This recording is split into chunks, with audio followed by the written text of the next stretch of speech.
datang sangat doa marende Tuhan memuji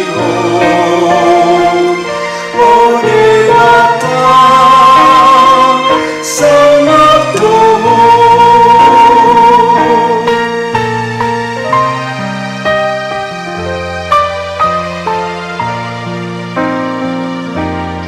Ladang di adaran doh tombak marene bidong tuasai sonan usumi doh sungi doh tura marita sangat bituan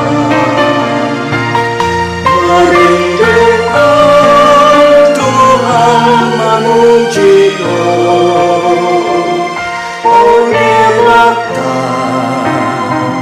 sangat doa marende Tuhan memuji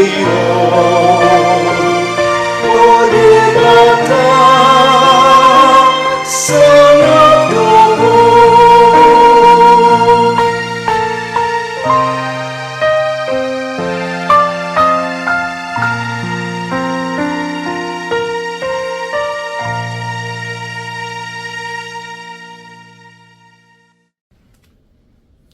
Shalom jemaat Tuhan yang terkasih dalam Yesus Kristus. Kita bertemu lagi dalam Sapa HKBP Kebun Jeruk. Hari ini Sabtu 22 November 2025. Kita akan mendengarkan firman Tuhan, namun terlebih dahulu mari kita bersatu di dalam doa. Damai sejahtera dari Allah Bapa yang melampaui segala akal kiranya memelihara hati dan pikiranmu di dalam Kristus Yesus Tuhan kita. Amin. Firman Tuhan yang akan menyapa kita pada kesempatan ini tertulis dalam kitab Daniel pasal yang ke-6 ayat yang ke-23. Demikian firman Tuhan. Allahku telah mengutus malaikatnya untuk mengatupkan mulut singa-singa itu, sehingga mereka tidak mengapa-apakan aku. Karena ternyata aku tidak bersalah di hadapannya, tetapi juga terhadap Tuanku, ya Raja, aku tidak melakukan kejahatan. Demikian firman Tuhan. Jemaat Tuhan yang terkasih dalam Yesus Kristus, kita tahu apa cerita atau kisah dari Daniel. Seorang yang luar biasa, yang bijaksana, dan yang memiliki kemampuan dan pengetahuan yang luar biasa. Bahkan dialah yang terbaik di antara orang yang bijaksana di tanah Babel. Kita tahu Daniel adalah seorang nabi Tuhan yang hidup dan melayani ketika umat Israel berada di pembuangan Babel. Lalu kita tahu bahwa pembuangan umat Israel ke tanah Babel itu bukan serta-merta adalah hukuman yang diberikan Tuhan kepada mereka karena dosanya, tetapi juga itu adalah salah satu rencana-rancangan Tuhan agar nama Tuhan dipermuliakan di tanah atau di luar dari tanah Israel dan memperkenalkan Tuhan yang kita sembah, Tuhan yang luar biasa dan Tuhan yang maha kuasa dan Tuhan yang maha tahu, Tuhan yang maha pengasih, maha penyayang, dan Dia adalah Tuhan, satu-satunya Tuhan yang patut disembah. Nah, ketika pemerintahan Babel, ketika Raja Darius yang memerintah di sana, Nabi Daniel adalah salah satu 3 orang pejabat tinggi yang diangkat oleh Raja Darius. Dan dia adalah salah satu orang yang diangkat di luar dari orang Babel itu sendiri, sehingga ini membuat kecemburuan kepada pejabat tinggi yang lainnya. Lalu mereka berusaha mencari celah atau mencari kesalahan dari Daniel agar Daniel itu bisa mendapat hukuman. Nah, jemaat Tuhan terkasih dalam Yesus Kristus, mereka mencoba menciptakan suatu aturan sehingga bisa menjadi jebakan kepada Daniel. Di mana mereka tahu bahwa Daniel adalah seorang yang sangat patuh dan taat kepada Tuhannya, lalu itulah celah yang akan mereka pakai untuk menjerumuskan dan menjebak Daniel agar dia bisa ditangkap dan dapat dihukum oleh raja. Nah, Di sini bisa kita perhatikan bagaimana cara-cara orang melihat kehebatan orang lain dan dia memiliki kecemburuan yang tinggi. Nah, itu biasanya orang akan berpikir dan berencana bagaimana menjatuhkan saingannya atau orang yang dianggapnya menjadi ancaman bagi kenyamanan mereka.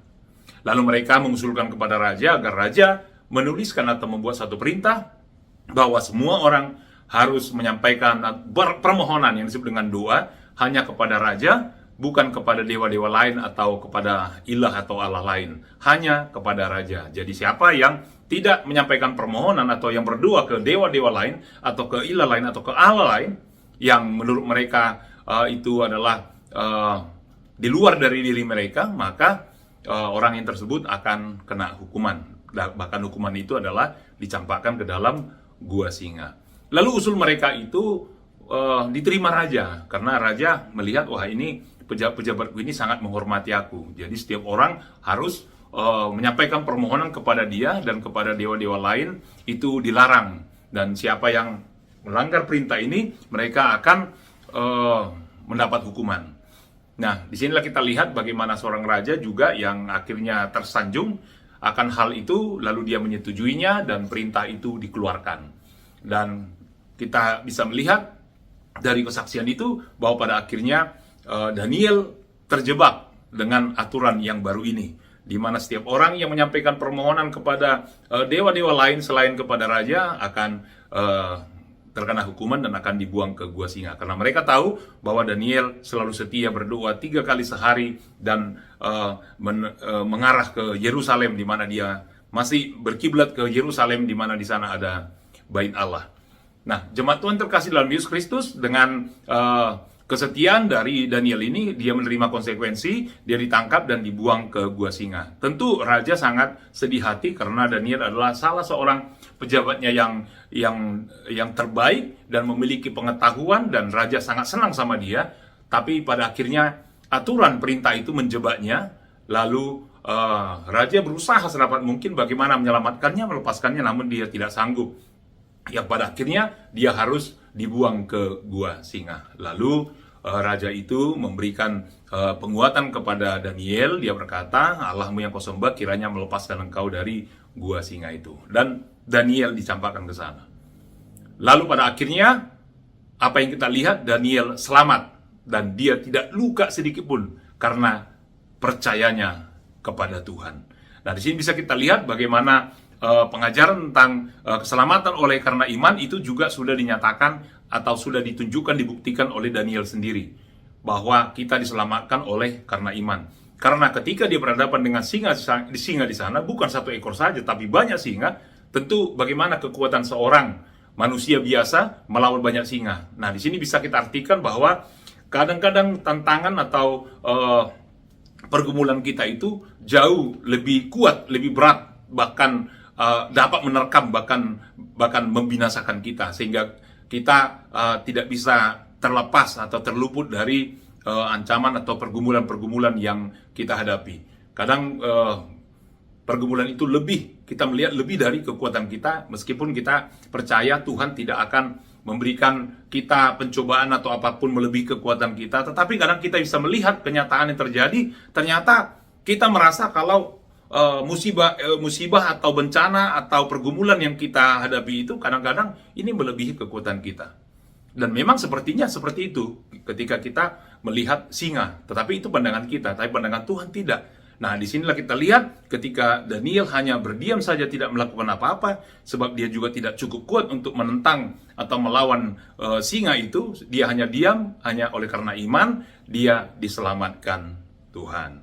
Nah, disinilah kita lihat ketika dia selamat dan dia tidak luka sedikit pun, akhirnya dia dikeluarkan dari sana dan raja memasukkan semua pejabat-pejabat tinggi yang menjebak Daniel, dan akhirnya pejabat-pejabat tinggi yang lainnya yang jahat hati itu dan keluarganya juga dimasukkan ke gua singa, dan mereka seketika diterkam dan binasa di sana. Jemaat Tuhan terkasih dalam Yesus Kristus, kita bisa melihat dan kita bisa belajar dari apa pergumulan dari Daniel ini. Hal yang pertama yang bisa kita lihat adalah kita diselamatkan oleh karena iman. Oleh karena iman. Mungkin banyak pergumulan kita yang kita hadapi di dunia ini, seperti Daniel menghadapi singa yang lebih kuat dari dia, dan kita juga merasa demikian, tetapi kita memiliki Tuhan yang maha kuasa, yang lebih kuat dari segala sesuatunya. Dan kita kadang-kadang ada saat-saat tertentu kita tidak dapat melakukan apa-apa, kita hanya berdiam diri saja, berdoa memohon pertolongan dari Tuhan. Ada saatnya, mungkin orang berkata kita berdoa dan bekerja, kita berdoa, kita juga harus berusaha. Itu bisa kita terima, tetapi ada saat-saat tertentu di mana kita tidak bisa melakukan apa-apa. Seperti Daniel, tidak bisa melakukan apa-apa selain hanya berdoa dan percaya kepada Tuhan, dan dengan cara Tuhan menyelamatkan kita. Kadang kita banyak hal yang tidak kita mengerti, banyak hal yang tidak bisa kita lakukan apa-apa. Kadang kita bingung, bahkan kita juga bisa stuck dan gak tahu berbuat apa-apa. Tetapi pada saat yang demikian, itulah saatnya kita berserah kepada Tuhan dan kita mengandalkan Tuhan dalam hidup kita. Pergumulan yang lebih berat lagi sebenarnya adalah karena dosa kita. Dosa kita mengikat kita. Karena banyak keuntungan-keuntungan yang kita peroleh dari melakukan kejahatan, dosa, apapun itu. Iri hati, ada orang merasa puas dalam dirinya kalau dia iri hati sama orang. Karena dia senang, dia nggak suka sama orang. Nah, itu keuntungannya. Memang agak aneh, tapi ya itulah kenyataan. Orang mencuri ada keuntungan, orang selingkuh ada keuntungan, semua ada keuntungan. Sehingga dosa itu mengikat sehingga susah melepaskan. Nah, inilah bisa dikatakan seperti singa tadi, kita tidak dapat melakukan apa-apa, perbuatan baik kita juga tidak bisa melepaskan kita, semuanya hanya karena kasih karunia Tuhan di dalam Yesus Kristus. Nah, di sini kita lihat sekali lagi bahwa kita diselamatkan oleh karena iman, bukan karena perbuatan kita, bukan karena usaha kita, hanya karena kasih karunia Tuhan. Yang kemudian kita bisa belajar bahwa adalah baik bagi kita untuk menjadi warga kerajaan Allah yang baik. Keselamatan yang diterima oleh Daniel, dia membuat kesaksian oleh karena imannya, dia berkata bahwa dia juga tidak berdosa kepada Tuhan. Dia tidak melakukan yang jahat di mata Tuhan, sehingga ini menunjukkan bahwa dia memiliki hubungan yang baik dengan Tuhan. Dan dengan imannya dia selamat, dan buah imannya dia dapat menyaksikan bahwa tidak ada yang salah, tidak ada dosa, pelanggaran yang kulakukan terhadap Tuhan. Jadi baik kita memelihara hidup kita sebagai warga kerajaan Allah yang baik. Dan yang berikutnya juga adalah baik ketika kita menjadi warga negara yang baik. Artinya, baiklah dalam hidup kita agar kita juga memperhatikan kita supaya jangan melakukan yang jahat juga dalam kehidupan kita sehari-hari.